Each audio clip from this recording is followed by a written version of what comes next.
Hello everyone. It has been almost a year since I started my YouTube channel. It was a great journey, really. I didn't expect that I would have started business, I would get monetized, but everything happened in 1 year. Exactly October 1st, 2024, I started this channel with a 90 days challenge. The challenge was post content in 90 days continuously without any second thought, without any edit, that too in English. Though this channel is the Tamil channel, before I start this channel, I was having another channel called Delhi Kadirvel. Most of the time, for first 6 months, I was pushing a lot of content. Almost 10 months, there was a lot of content in English channel. ஆனால் இப்போ தமிழில் போட்டுட்ருக்கேன். ஏன்னா இந்த channel ரீசெண்டாக monetise ஆச்சு. So அதனால் இது ஒரு energy, money is energy. So இதில் நிறைய கண்டென்ட் புஷ் பண்ணுவோம்னு சொல்லிட்டு புஷ் பண்ணிகிட்டே இருக்கேன். இனிஷியலாக அந்த 90 டேஸ் ஜேர்னியில் நிறைய விஷயங்கள் கற்றுக்கிட்டேன். என்னையே நான் ரீஇன்வென்ட் பண்ணிக்கிட்டேன். எனக்கே இதெல்லாம் புதுசு. நான் என் லைஃப்பில் எக்ஸசைஸ் பண்ணதும் இல்லை, யோகா பண்ணதும் இல்லை, எந்த ஒரு சேலஞ்சும் எடுத்து முடிச்சதே இல்லை. ஒரு ஆவரேஜான பர்சன்.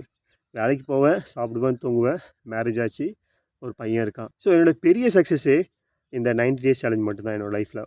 டு பி ஆனஸ்ட், என்ன சொல்கிறது, ரொம்ப சந்தோஷமாக இருந்துச்சு. அதுக்கப்புறம் இந்த 90 டேஸ் ஜேர்னி எனக்கு ஒரு பெரிய கான்ஃபிடென்ட் கொடுத்தது. என்னால் எதாவது பண்ண முடியும்னு சொல்லிட்டு. அதுக்கப்புறம் நான் ஆல்லா கடையை ஒன்று ஸ்டார்ட் பண்ணேன் ஃபெப்ரவரியில். இது ஒரு 8 மந்த்ஸ் ஆகிருக்கு. அது சக்ஸஸ்ஃபுல்லாக ரன் ஆகிட்டுருக்கு. அதுவும் இல்லாமல் எனக்கு அது ஒரு பெரிய கான்ஃபிடென்ட் கொடுத்துருக்கு. நம்ம இல்லாமல் ஒரு பிஸ்னஸ் ஃபங்க்ஷன் ஆகுது சாட்டர்டே சண்டே. அதுவும் எங்கள் ஊர் கோயிலில் வச்சுருக்கேன். அது ஒரு ட்ரஸ்ட் பேஸ்ட் அன்மேன் ஷாப். அதுக்கப்புறம் இப்போ ரீசெண்டாக அமேசான், மீஷோலையும் லிஸ்டிங் போட ஆரம்பிச்சிட்டேன். அந்த ப்ராடக்ட்டை வச்சு, அந்த டாய்ஸை வச்சு. ஸோ ஆக்சுவலாக 2024க்கும் 2025க்கும் நிறைய ட்ரான்ஸ்ஃபர்மேஷன் எனக்குள்ளே பார்த்தேன். ஃபார் எக்ஸாம்பிள் யூடியூப் கண்டென்ட்டை மேக் பண்ணுறதா இருக்கட்டும், எடிட் பண்ணுறதா இருக்கட்டும். இப்போ என்னால் ஒரு ஸ்கிரிப்டை ரைட் பண்ண முடியும், ஒரு ஸ்கிரிப்டை எக்ஸிக்யூட் பண்ண முடியும்.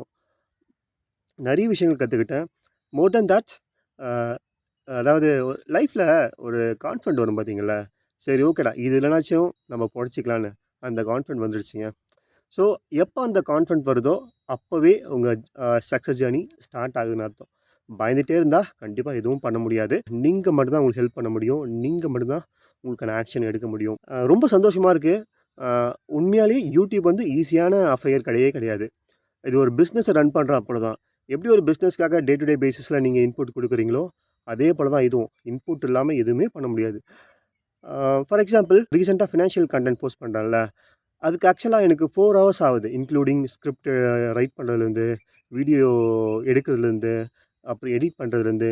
வெறும் 3 to 4 நிமிஷம் கண்டென்ட்டுக்கு நான் கம்மியாக ஆக்சுவலாக ஒர்க் பண்ணுறேன். 4 ஹவர்ஸு. சில பீப்புளெலாம் 1 வாரம் ஒர்க் பண்ணுவாங்க ஒரு கண்டென்ட்டை புஷ் பண்ணுறதுக்கு. ஸோ அந்த கண்டென்ட் சரியாக போகலன்னா அவங்க எவ்வளோ கஷ்டப்படுவாங்க. சில டைமில் எனக்கு தோணும், நான் பண்ணுறது கரெக்ட் இல்லையா, நம்ம சக்ஸஸ்ஃபுல்லாக ஆகுமான்னு எனக்கும் டவுட் இருக்கும். ஆனால் ஒரே விஷயம் மட்டும்தான், இப்போ பண்ணாமல் எப்போ பண்ண போகிறோம், இப்போ விட்டுட்டா நம்மளுக்கான ஆப்பர்ச்சுனிட்டி போயிடும். ஸோ இப்போ விட்டுட்டா எப்பயும் பண்ண முடியாது. அந்த ஒரே ஒரு தாட் தான்.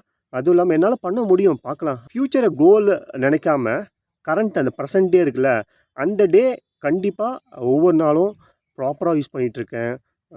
டைம் வேஸ்ட் பண்ணுறதே கிடையாது. ஸோ எங்கன்னா சும்மா வெளியே போகிறனா இருந்தால் கூட ஒரு நோட் புக்கு, ஒரு பெண்ணை கையில் போட்டுப்பேன், ஒரு புக்கு கையில் போட்டுப்பேன். எப்போல்லாம் டைம் ஃப்ரீயாக இருக்கோ அப்போல்லாம் எதனா ஸ்கிரிப்ட் எழுதுவேன், கொஞ்சம் புக்கை படிப்பேன். அதுக்கப்புறம் எழுதின ஸ்கிரிப்டை வந்து எப்படி பிச் பண்ணலாம், எப்படி டெலிவர் பண்ணலாம்னு யோசிப்பேன். நிறைய டைம் வேஸ்ட் பண்ணுறதே இல்லை. அது ஒரு இம்பார்ட்டன்ட். சில டைம்ஸ் ஃப்ரஸ்ட்ரேட் ஆகிட்டு சில மூவிலாம் பார்ப்பேன். ஸோ அதுவும் நடக்கும். மேபி அது வந்து ரொம்ப கம்மியான டைம்ஸ் தான். ஃபார் எக்ஸாம்பிள், 1 month ஒன்ஸ் கண்டிப்பாக அது போல் ஃபீலிங் வரும். இல்லை 1 month ட்வைஸ் அது போல் ஃபீலிங் வரும். நம்ம என்னடா பண்ணிகிட்ருக்கோம், இது ஒர்க் அவுட் ஆகுமா, ஒர்க் அவுட் ஆகாது, நிறைய ஃபீலிங்லாம் வரும். பட் ஒரு ஹோப் தான், ஒரு இது தானே, நம்பிக்கை தானே எல்லாமே. ஸோ அப்படின்னு போயிட்டுருப்பேன். பட் உண்மையாலே ரொம்ப சந்தோஷமாக இருக்குது இந்த ஜேர்னி. நான் இப்போ என்னோடய average full length video count பார்த்திங்கன்னா 100 வியூஸ் தான். பரவாயில்ல. 100 வியூஸ்க்கு வந்து என்னோடய சப்ஸ்கிரைபரோட பர்சன்டேஜ் கன்வெர்ட் பண்ணிங்கன்னா ஒரு 5%. நான் ஆல்ரெடி ஒரு வீடியோ போட்டிருப்பேன். பெரிய யூடியூபர்ஸ்க்கே ஒரு 20 lakhs 30 லேக்ஸ் வச்சுருக்கவங்களே ஒரு 1 லேக் போகுது, 2 லேக்ஸ் போகுது.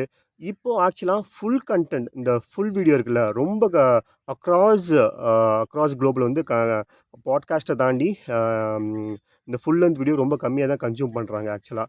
ஏன்னா ஷார்ட்ஸ் ரொம்ப பாப்புலராக இருக்குது. இன்ஸ்டாகிராம் ரீல்ஸாக இருக்கட்டும், ஃபேஸ்புக் வந்து ஒரு குப்பை போல் இருக்குங்க. அதில் நிறைய அட்வர்டைஸ்மெண்ட்ஸு, 18+ கண்டென்ட்டு, தேவையில்லாத கண்டென்ட்லாம் அவங்க லோட் பண்ணுறாங்க. என்னோட இப்போ நான் ரீசெண்டாக பார்த்தீங்கன்னா ஒரு 15 to 25 உள்ள இருக்கிற பசங்க அதிகமாக இன்ஸ்டாகிராமில் இருக்காங்க. 25 to 35, 40 வரையும் நிறைய பேர் யூடியூப்ல இருக்காங்க. Above 40 to rest of the people இருக்காங்களா ஃபேஸ்புக்கில் இருக்காங்க. அந்த கேட்டகரி தெரியுதுங்களா உங்களுக்கு என்ன டிஃப்ரென்ஸ் சொல்லிட்டு? அது ஏன்னு தெரியல. ஸோ நீங்கள் மார்க்கெட்டிங் எதனா பண்ணுறதா இருந்தால், உங்கள் ப்ராடக்ட் வந்து 18 to 25 அது போல் இருந்தால் நீங்கள் இன்ஸ்டாகிராமில் ரன் பண்ணுங்கள். இல்லைனா 25 to 40 ஏஜ் கேட்டகரியில் உங்கள் ப்ராடக்டாக இருந்தால் அதை வந்து நீங்கள் யூடியூப்பில் ரன் பண்ணுங்கள். அபவ் 40, 45 வந்தால் ஃபேஸ்புக்கில் ரன் பண்ணுங்கள். ஸோ இது ஒரு நான் ஃபேஸ்புக் யூஸ் பண்ணதே கிடையாது. ஒரு லாஸ்ட் ஒரு 10 இயர்ஸில் மொத்தமாகவே ஒரு 1 மணி நேரம் 1 மணி நேரம் 2 மணி நேரம் தான் யூஸ் பண்ணியிருப்பேன் லாஸ்ட் 10 இயர்ஸில். அன்இன்ஸ்டால் பண்ணேன். இப்போ ரீசெண்டாக ஒரு ஆட் கேம்பெயின் ரன் பண்ணேன். ஒரு ₹100 வச்சு டெஸ்ட் பண்ணேன். என்னோட டாய்ஸோட காம்போ வச்சு. ஆனால் அது பெருசாக போகல.